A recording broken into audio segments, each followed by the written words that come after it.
The LEC is back, and so am I, Thorin, the esports historian, and I'm here for Esportsbet to exclusively give you my outright odds winner for LEC Summer Split 2023. Now, of course, this is brought to you, as I just mentioned, by Esportsbet, the industry's leading crypto odds matrix. They have their classic first-time deposit bonus, if you've never put crypto on the site before, of 50% up to 100 USDT. If you don't have any crypto, you can also get free DJT, their own token, and make bets and potentially win more DJT and convert that into USDT. You just go to the website, make an account. Each day you log in, they'll give you 600 DJT. And that's not all. If you want to actually watch some of the matches and earn crypto back on your bets, you can go ahead and use their watch to earn service where you watch an embedded stream and you earn back on the bets that you make. Now, let's get into it. If you don't know, first and foremost, how to get the outright odds, as in the winner of the whole split, LEC Summer, it's not in the normal esports bull. What you do is I go here,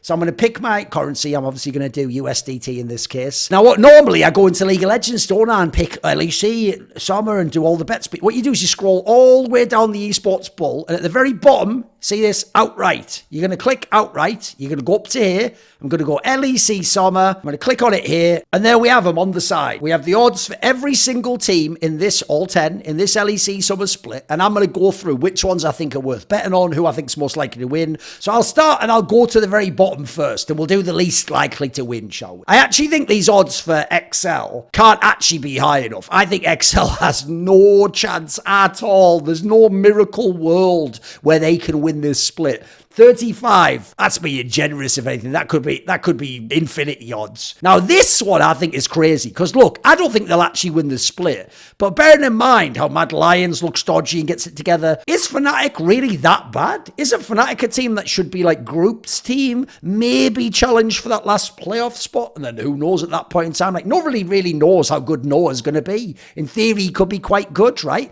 They have Trimby, who just had a terrible couple of splits over on Koi. But if he bounces back, the year before that, and the year and a half or so, the last 2 years before that, he was one of the absolute best supports in the entire West with a champion pool that could define the whole meta and play all sorts of off-meta picks. So that's quite interesting. Still got Razork and Humanoid who have their problems, but if Humanoid ever has a bounce-back split, watch out. He used to be one of the best mids. I still think Razork's good. He just doesn't have the great synergy. And the Oscarandin guy actually looked decent by the time that the split got going. He looked a bit meme-worthy at the beginning. So actually, if you want a crazy outsider, I think 28.735 odds on Fnatic is actually worth a flyer. Like, yeah, they're an outside team, but they're probably like the 5th or 6th team to actually win the league for me. So the fact they're second from bottom just shows, I guess, people don't believe in the lineup because of how Fnatic's done. Remember, they were only one auto attack onto a Nexus from Reckless or 2 or something from actually just ending that series against Mad Lions, stopping Mad Lions, winning the split, and potentially, if they'd beaten Astralis, going to the playoffs themselves. They were looking like they were on a heater. Then you have Astralis. This split, I don't believe in Astralis. Last split, they'd have been a good pick here because they could have been 4th or 5th best team. They were winning games. I don't believe in them. I don't think actually the people like 113 keep up the form. I think Kobe is really good. I have no idea if Finn can adapt to the meta of this particular split. And Leader is good, but he's so feast or famine. So I'm saying ignore that one.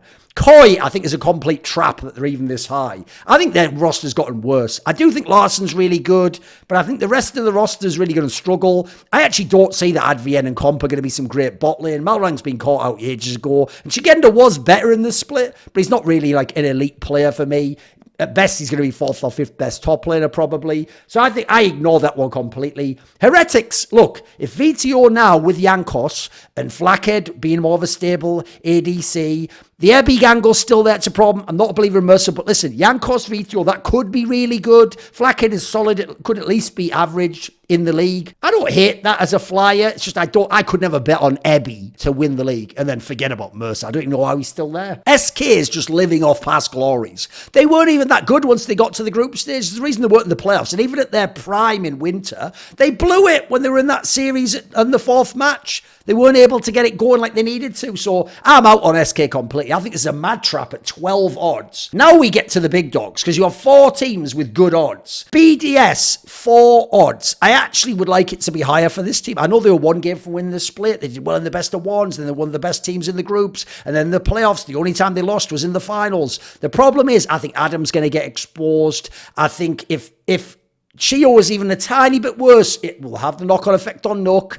I think Crownie is amazing. I think Labrov was good, but do I really buy he's going to do it back-to-back splits? I've got to see it first. It's been too many years I've watched him play, so I expect BDS to be worse, and I don't actually think 4 odds is high enough. I wanted them to be like 5 or 6. Then I would have said, as a dark horse, yeah, put him in there, see if the coach does a great job again.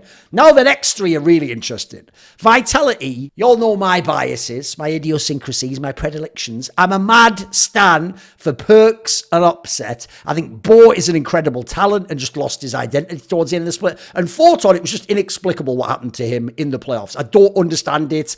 I assume it's because he's a rookie still. I assume it's because he's communicating. He's Korean. The junglers, Chinese. The rest of the players are obviously speaking in English, their second language. I think you give them more time. Vitality, I'm just saying, I think this is the split. So actually 3 odds. Look, unless you think Mad Lions is better, which I don't, I think 3 odds is pretty good. I actually take them as the favourite. In fact, I'm going to bet on them right now. I'm going to say they actually are my team to do it. I'm going to put 100 on them, 3 odds, and say they win the LEC. After that, Mad Lions, I think this is a trap. It's a miracle they even made that run. As I said, Reckless with that fail flash at the Nexus is the only reason they got into the next match, which they then had to beat Astralis, then to get into the playoffs, then they had to beat G2, then they had to beat Vitality. Like, man alive, that's not going to happen again. Kazi's not going to hit a heater like that again. I don't believe it. Hillasang, if it really is Enchanter meta, I'm not feeling him to be that good. Niski's always strong. Not the best player in the league, but always strong. Elyoya is a stud, but what can he really do at this point in time? I think Chasey's a coin flipper. This team was overrated. I think recency bias has got people's heads because they were in the finals of winter,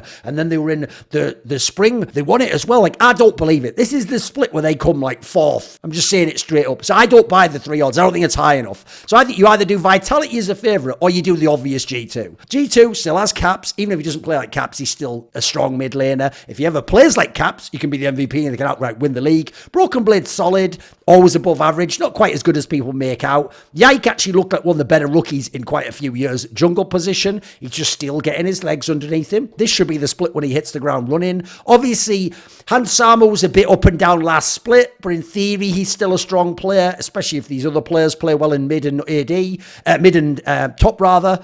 Mickey X as a stud has just won the best. He might be the best support every single split. He's still really good. If you love G2, these are fine odds, 2 odds. It's not even under 2. Like, yeah, that's a solid pick. I'd go personally with Vitality as my one to pick. If you want to go with an outsider, look, I don't really know that Herex can do it. I probably wouldn't do that one. Like I say, I think the crazy dark horse is the Fnatic pick. They could make a playoff run. I don't know about win it. But again, they have 28.73 odds. You only have to be right under 28 times. So if you want to do a wild one, do that one. I'd maybe stay away from a lot of these ones that are your dark horse. The real dark horse to me is BDS because they have 3 odds, maybe 4 odds, maybe if you believe they can recapture that form. And I'm going with Vitality. I think they're a favourite, quite frankly. I'm a stan. I don't care. So 3 odds, yes, thank you. By the way, as usual, check out Esportsbet. Get the free 600 DJT each day. If you haven't ever made a crypto deposit, listen to what I said at the beginning. 50% up to 100 USDT. Who do you think wins LEC?